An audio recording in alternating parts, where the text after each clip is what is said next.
Boa tarde. Primeiro, eu gostaria de agradecer pelo convite da FAUSP para participar nesse colóquio que comemora o centenário de João Vila-Nova Artigas, 1915-85. É uma necessária homenagem ao arquiteto e professor que concebe esta faculdade e projeta com Cascaldi este edifício. Instituição e obra importantíssimas e admiradas por todos nós. A minha intenção é fazer uma mesa estrita ou restrita ao tema que foi dado, que nós temos, não? A técnica como saber. Eu não tenho muita certeza de como essa máxima ou essa questão é entendida hoje na FAUSP, mas certamente no período em que eu fui estudante aqui, era uma questão com bastante repercussão. Eu vou pegar uma série de aspectos relativos a essa questão da técnica no campo da arquitetura e vou tentar alinhavar uma série de considerações, porque sempre me deixa curioso essa insistência ou esse conforto que os arquitetos têm quando se referem à técnica. Também acho curioso que essa referência à técnica seja sempre uma referência genérica, em certo sentido um pouco vaga, né? Que técnica? Técnica é um conhecimento, ou é um conjunto de protocolos, ou de atividades, ou de processos, né, que praticamente definem toda a vida, ou todas as atividades do ser humano. Então, se a gente se fixa na questão da técnica como saber, imediatamente surge a questão oposta, né? Certamente nós estaremos falando de arquitetura e técnica, que não são exatamente a mesma coisa, ou, de uma maneira mais ampla, né, entraríamos numa dicotomia que é perene, que é imensa e parece que é insolúvel, né, que é a da arte e da técnica.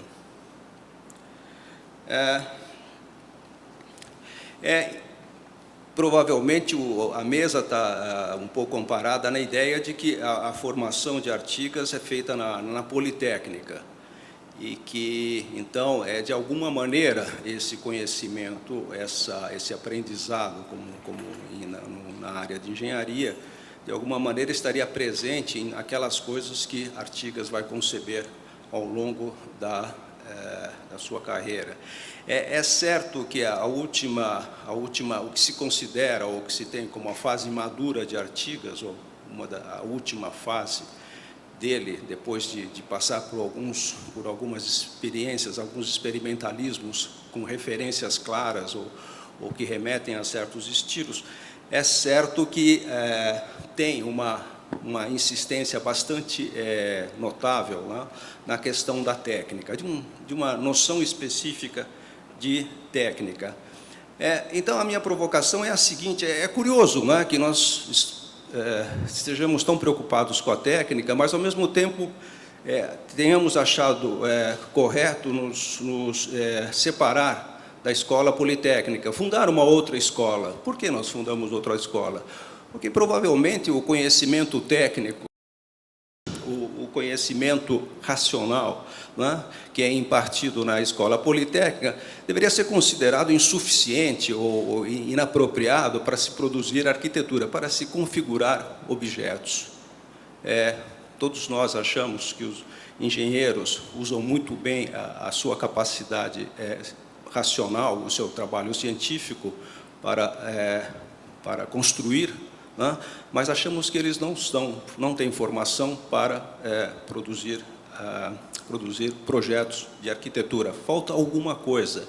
E esse foi um dos empenhos de Artigas, né? Artigas, de certa maneira, inventou essa escola, né, com um pé em cada canoa, um pé no conhecimento racional, no conhecimento técnico, né, da Politécnica, e outro pé na canoa das humanas, né, que fez com que essa escola viesse para esse lado. Eu quero crer que, quando nós mudamos de escola, criamos a FAO, a questão técnica, que continua sendo uma questão fundamental do aprendizado dos arquitetos, ela se torna, em certa medida, secundária, e nós passamos a nos ocupar de problemas artísticos, problemas de forma, que, na verdade, essa é a natureza, né, da nossa profissão.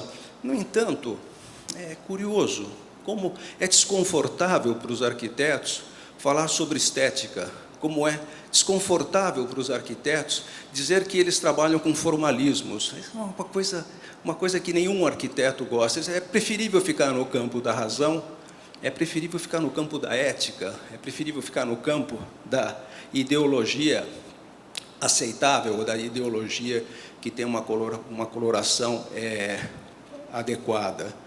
Então, arquitetos não falam de estética, arquitetos falam de ética e de técnica. É curioso, não é? Porque, então, a questão da beleza, a questão do belo, não é? Esse belo que nós devemos convocar, a gente não o convoca diretamente, mas a gente usa, não é? Uma espécie de uma tabela, onde, através do objeto verdadeiro e do objeto honesto, nós obtemos um objeto que seja belo. Esse mecanismo, eu acho que é fácil mapeá-lo, ele vem da Grécia, né? Ou seja, essa associação, né, entre esses comportamentos, esse imbricamento do belo, do bom, do bem, do verdadeiro e do justo, né? Isso vem de tempos muito remotos. Agora, há uma questão que deve ser apontada, é que, no final do século XVIII, quando Kant escreve as 3 críticas, né, que é a crítica da razão pura, a crítica da razão aplicada e a crítica do juízo estético, Kant, o que ele faz? Ele separa totalmente, separa o conhecimento em esses 3 grandes conjuntos independentes, né? Ou seja, o conhecimento estético corresponde a um processo, a uma faculdade de juízo do ser humano.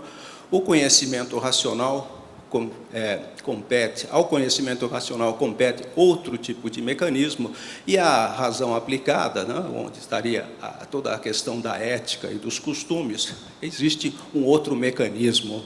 Né? Então, depois de Kant, fica um pouco difícil, né, trabalhar com essa associação. Acho que a gente deveria assumir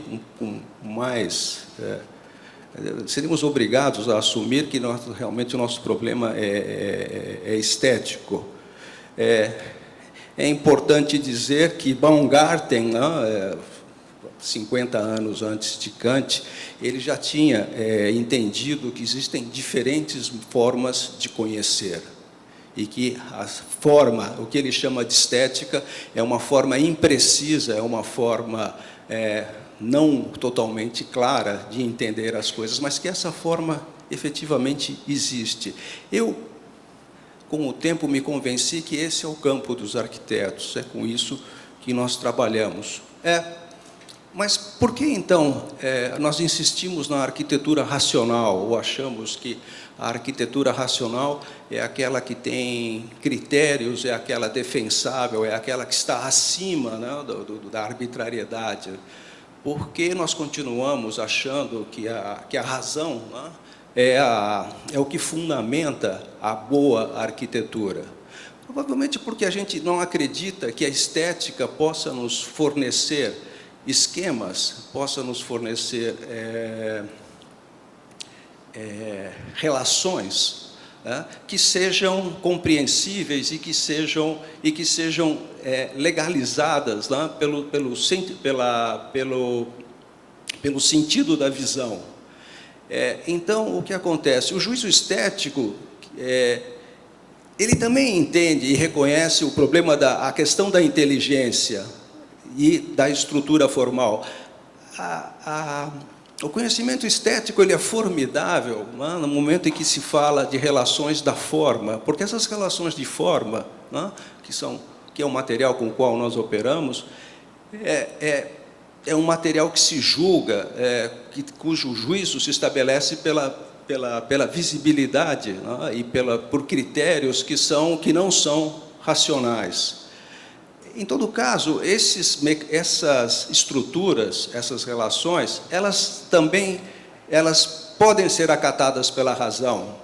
Muitas vezes, quando nós olhamos para essa arquitetura e tendemos a chamá-la de racional, é porque entendemos que existem méritos de ordem, méritos de organização, que lhes dão essa semelhança ao que seria, ou que hipoteticamente poderia ser um objeto racional.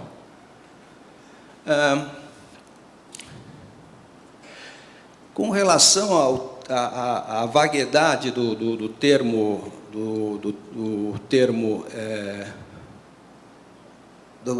técnica, provavelmente na escola de arquitetura a gente se refere à técnica construtiva, não?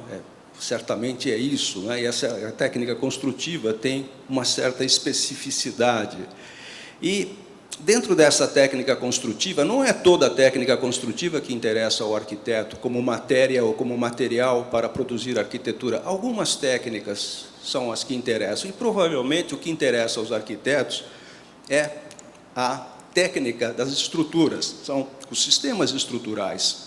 Esse tem interesse específico para os arquitetos, não é uma técnica genérica.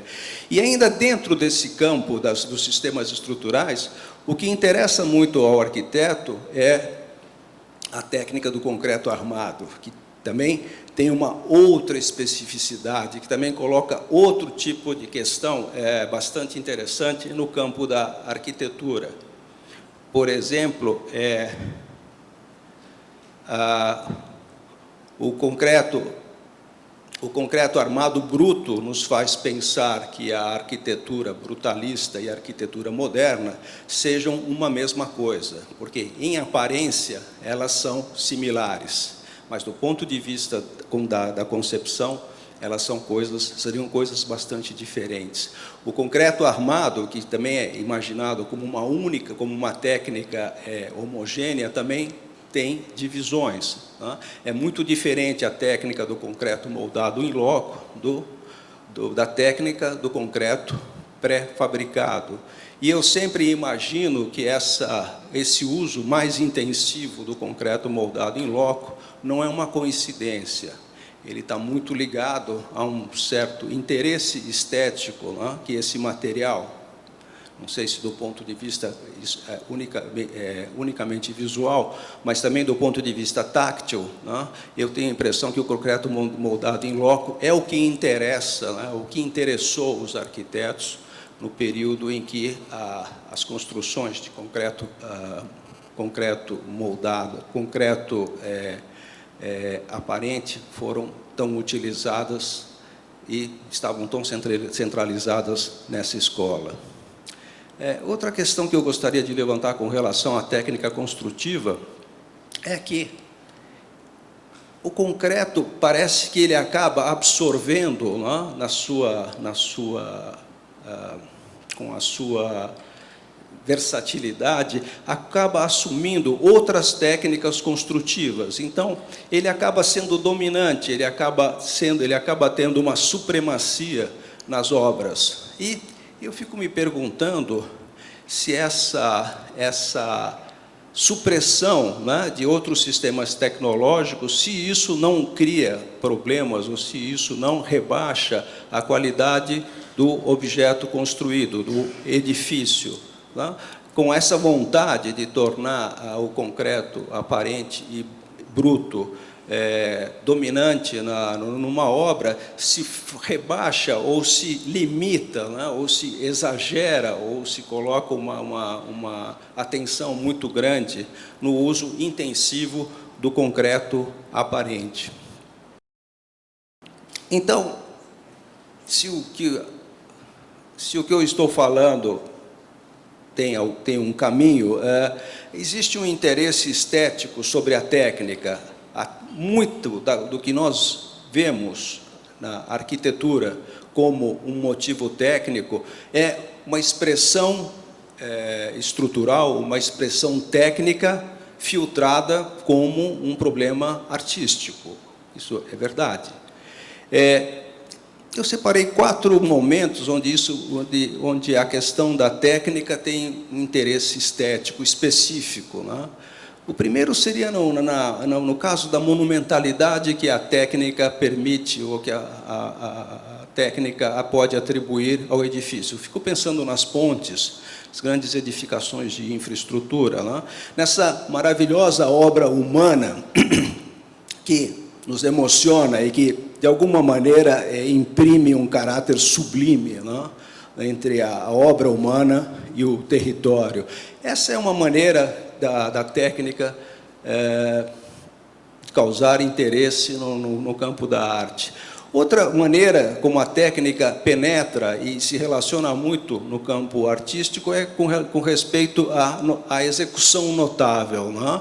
A perfeição construtiva, né, como algo que denota um objeto que se diferencia pelo seu bom acabamento, pelos seus bons materiais, pelo encanto, né, com que tudo está perfeitamente previsto e executado. Então, essa é uma maneira, né, que com a qual a técnica seduz, né, a arte, com a perfeição.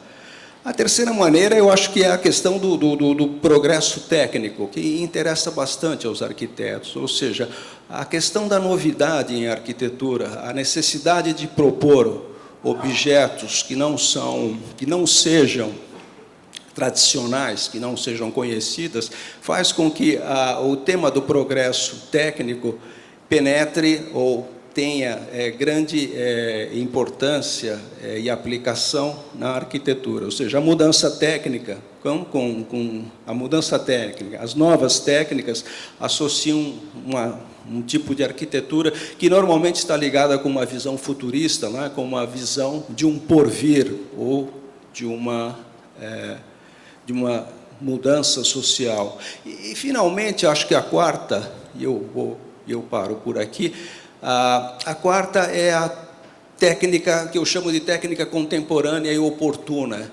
Existe uma maneira de propor a técnica ou de estabelecer uma relação entre técnica e objeto que é oportuna e que nós reconhecemos.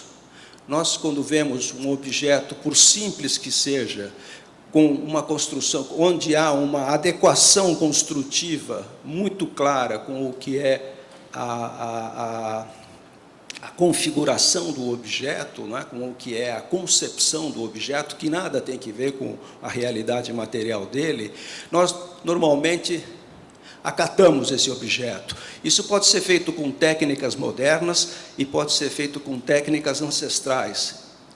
Sempre que alguém tiver alguma sensibilidade com relação à construção e à técnica e reconhecer isso na forma do objeto, sempre haverá um valor estético importante. Eu creio que a arquitetura moderna vive dessa relação. Eu tenho umas imagens. Bom, isso é um templo na Acrópole, Erechtheion.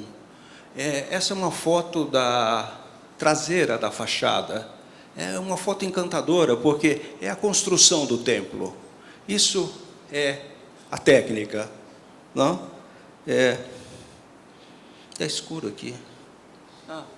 E essa é a parede que nós vimos, vista por fora. Isso é o que interessa aos arquitetos, na verdade. Ou isso é o que ocupa os arquitetos. As ordens, as proporções, o tratado, os significados, as metáforas que possam se fazer. Né? Há de se lembrar que as cariátides, né? As mulheres, as 6 mulheres seguram, né? Esse é o pedre-lateral. Então, isso é um pouco para entender essa dicotomia, né? entre arte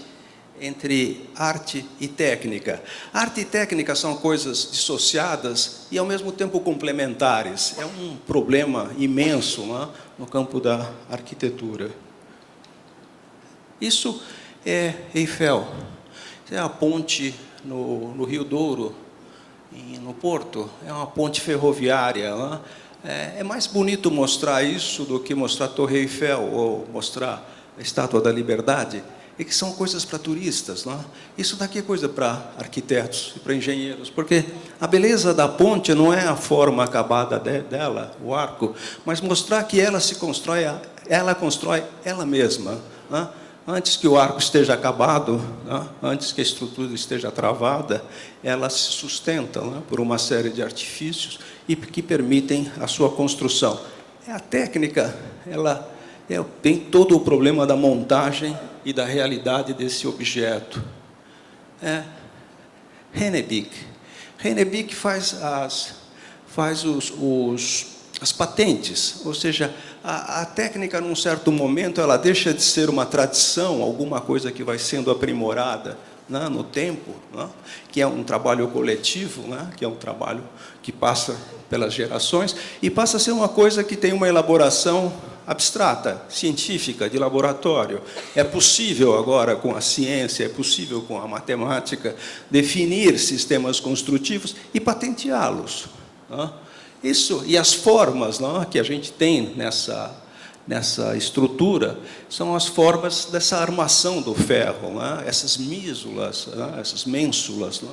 Que a gente começa a ver nessas estruturas, ver aqui na FAO, elas têm muito que ver com a armadura, com a forma que a armadura deve ter para fazer a transição de uma viga para um pilar. E a questão magnífica, né? O tamanho que essa engenharia pode promover, né? Do ponto de vista da edificação. Né?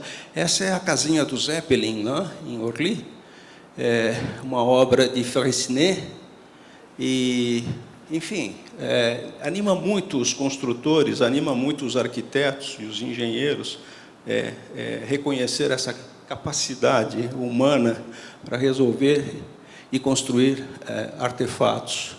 A mesma coisa para Robert Maillard, que vai fazer uma quantidade grande de pontes na Suíça, né, por aqueles vales dos Alpes, e que é um engenheiro que desenha de uma maneira primorosa, né, a relação dos elementos, a maneira como ele consegue estabelecer a forma do sistema estrutural em Maillard é muito interessante. Eu mostro essas imagens porque eu associo muito o trabalho de Artigas, né, ao trabalho desses senhores. E também por dizer que esses senhores não conheciam todas as técnicas, eles se especializavam em determinados nichos ou determinados aspectos da tecnologia e eram especialistas e sabiam fazê-los muito bem. É o caso de Nervi, né? Nervi tem uma coleção de pilares, né, em situações oblíquas, em situações perpendiculares, sempre com mudança de seção, né, sempre com um giro de figuras em planta que criam esses desenhos, né, que são desenhos que nós apreciamos muito na década de 60 e 70.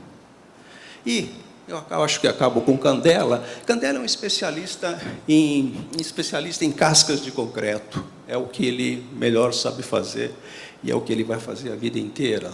Né? E então mostra que a técnica do concreto, né? O concreto é um material plástico, um material dúctil e é muito versátil. Né?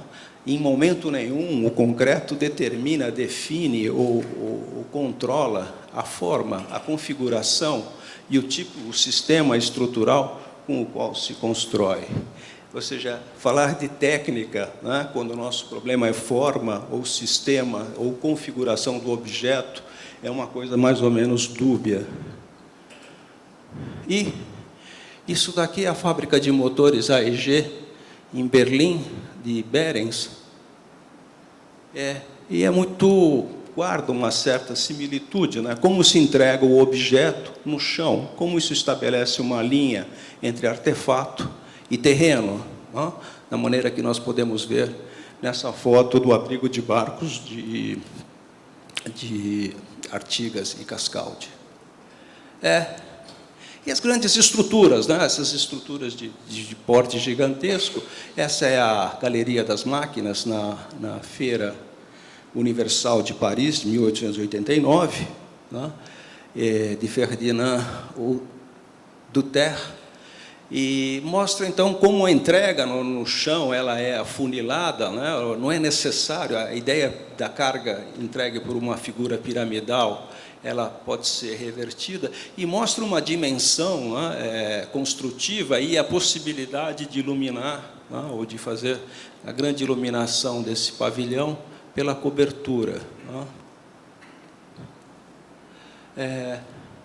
Mies, nas aulas do Instituto Illinois de Tecnologia, ele faz um exercício com um aluno. E o que é isso? Isso é uma estrutura, né, como a que a gente viu na imagem anterior, é a foto. E nessa foto, né, que cria um ambiente construído, uma casca, né, uma grande cobertura, com pouquíssimos pilares intermediários, para dizer nenhum, a gente não está vendo nenhum pilar intermediário, porque isso é uma fábrica de aviões, não? É inapropriado que a gente coloque pilares aqui. Toda a cobertura é horizontal, sem nenhum tipo de elemento vertical. Mas o que interessa aqui? O que interessa é que existem duas arquiteturas aqui, né? Existe uma que é o invólucro e existe uma outra que é um auditório. A proposta é que isso seja um teatro, que dentro dessa grande envoltória se possa construir o que a gente quiser. Há uma independência, né, da estrutura com relação ao programa, da estrutura com relação à sensibilidade formal com o qual se projeta e se constrói o edifício.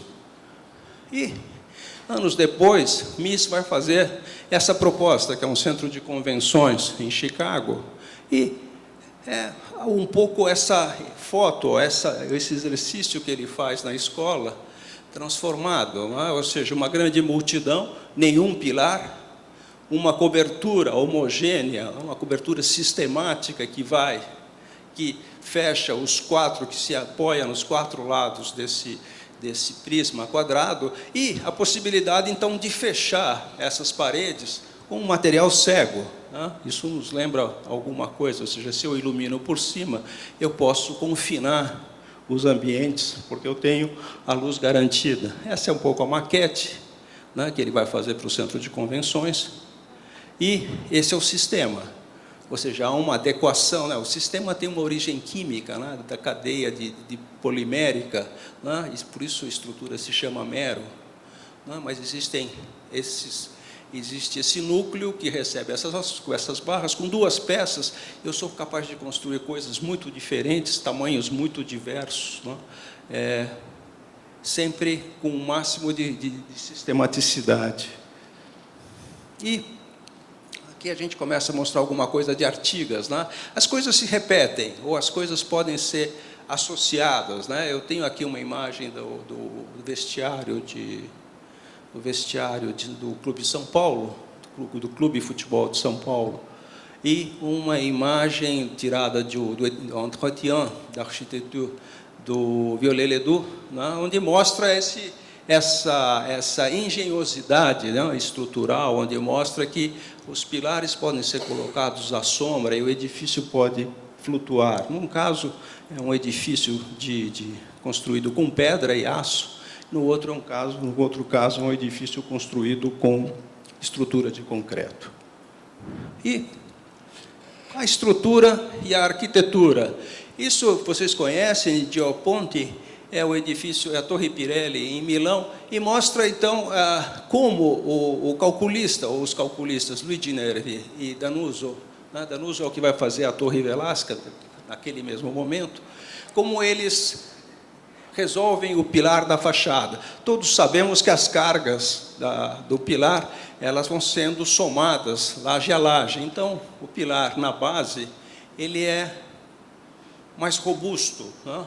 E a opção que eles fazem é uma opção de mostrar essa característica na fachada. Então, o que eles fazem? Eles transformam plantas sistemáticas e típicas em plantas completamente diferentes. Cada caixilho de cada andar é diferente do outro, não? Ou seja, E a gente sabe que a gente não precisa fazer as soluções para resolver esse problema que não criam esse contrassenso, não é, entre a sistematicidade do projeto e a questão da ampliação de cargas. Por quê? Por que foi feito isso? Porque houve a intenção, não, de mostrar, de expressar o problema estrutural na fachada, trazer esses pilares e criar um problema para a construção do cladding, dos elementos sistemáticos que vão fechar essa fachada. Diferente, né, de Álvares, em Buenos Aires, com o Panedilli, né, onde esses dois riscos que a gente vê no prédio mais alto, nesse prédio de 26 andares, são os pilares. Ele não está interessado em mostrar os pilares. Os pilares existem, sempre existiram. Ele cria esse U, né, e com esse U ele divide o pilar em duas partes. Ele cria uma forma estrutural muito forte, muito robusta, mas ele não está interessado em que o pilar assuma uma preponderância, uma proporção na fachada muito grande. Ele tem alguns problemas, né, como o pilar do canto, né, certamente não está muito bem resolvido, mas a fachada principal ele resolve com o terraço. E mais tarde, a Bolsa do Comércio, os pilares são assim. Ele descobre que com um risco preto, né, ele transforma um pilar em dois. E com a separação do guarda-corpo da viga, ele cria um risco horizontal semelhante. E com o recuo do forro, ele não alarga a testa da laje. Ou seja, tudo está construído a partir de uma sensibilidade formal e a estrutura ela se sujeita a essa vontade. E a Yamazaki, né, o World Trade Center, mostra como a questão da estrutura ela pode ser entendida como um problema estético. E a Yamazaki aproxima, né, as nervuras da fachada, que são fundamentais na estrutura desse prédio, e as condensa num elemento. Não num elemento, em 3 elementos. Ele mostra, né, que houve uma curva. Mas esse pilar que está aqui no térreo, esse pilar que está na esplanada desses prédios, quando eles existiam, não são 3 elementos, é um elemento só. A maneira como ele apresenta é a maneira que o rosto que ele quer dar para esse problema, para que as pessoas entendam que a carga, como uma coisa, como um sentimento gótico, a carga transita, né? Ela se curva, mas ela continua na sua linha. Né? Cada uma das linhas mantém sua autonomia. Outra questão que me ocorre comentar é o arco. Né? O arco feito com concreto, não é um arco. Do ponto de vista construtivo, do ponto de vista do sistema, né, que o arco constitui, né, um trabalho de elementos que se colocam e criam um sistema comprimido.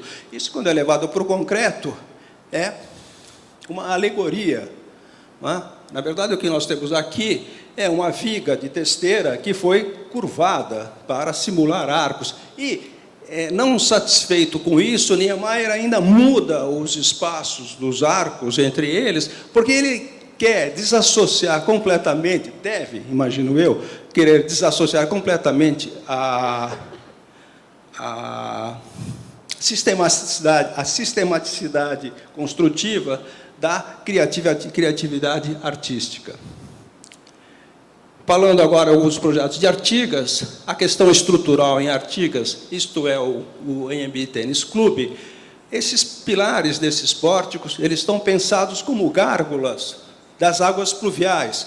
Então, eles têm todo um caminho, né, que faz um burburinho da água, lá, e que é pensado de uma forma, digamos, romântica, né? Ou seja, não tem, a forma aqui nada tem que ver com o problema da estrutura.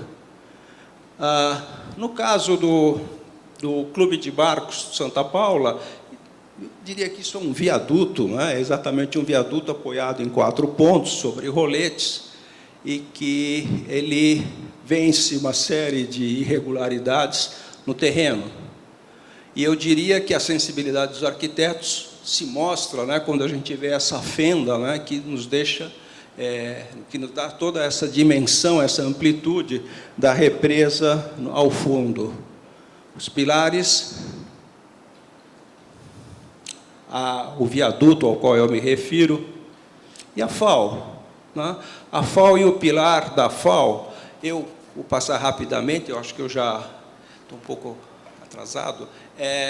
Eu vou só fazer o comentário que o Flávio Mota faz na banca de 84, que ele faz para Artigas, dizendo que o pilar da FAO é um pilar onde a parede quer ser o pilar e o pilar quer ser uma parede. Não é? Uma descrição poética, não é? Dessa forma de Artigas. A rodoviária de Jaú, talvez uma das estruturas mais complicadas de Artigas, né? Porque as vigas contínuas elas são interrompidas e são jogadas nos pilares. Não vou me estender. E finalmente, a outra patente, né?